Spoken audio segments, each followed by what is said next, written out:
Je, unajua kwamba Ronaldinho si mchezaji mwenye ufundi mkubwa zaidi katika historia ya soka? Hii ndiyo orodha ya wachezaji watano wenye ufundi wa hali ya juu zaidi kuwahi kuucheza mchezo huu.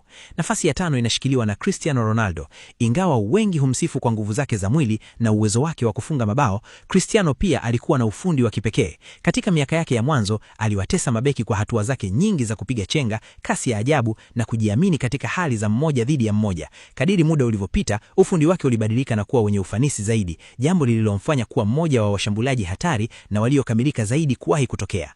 Nafasi ya 4 ni Neymar Jr. Neymar ndiye mfano halisi wa mchezaji mwenye ubunifu na burudani. Chenga zake, mbinu za kiufundi na uwezo wake wa kuunda nafasi humfanya kuwa mmoja wa wachezaji waliowahi kuwavutia zaidi mashabiki wa soka.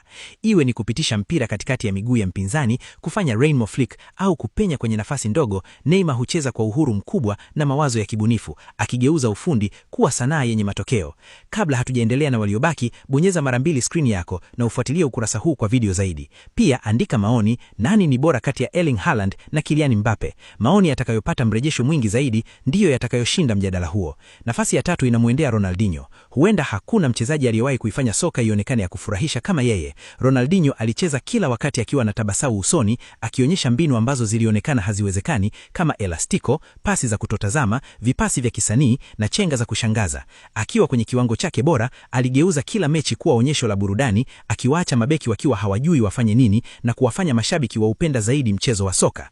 Nafasi ya 2 ni Lionel Messi. Ufundi wake haukuwa wa kujionyesha, bali ulikuwa wa kuumiza wapinzani. Akiwa na udhibiti wa mpira usio na kifani, mizani bora ya mwili, uwezo mkubwa wa kuona mchezo na chenga za hali ya juu, Messi aliweza kuwazidi mabeki kadhaa kwa urahisi. Akiwa katika mwendo wa kasi, aliunganisha ufundi, uthabiti na maamuzi sahihi kwa kiwango kilichobadili maana ya ukamilifu wa kiufundi katika soka.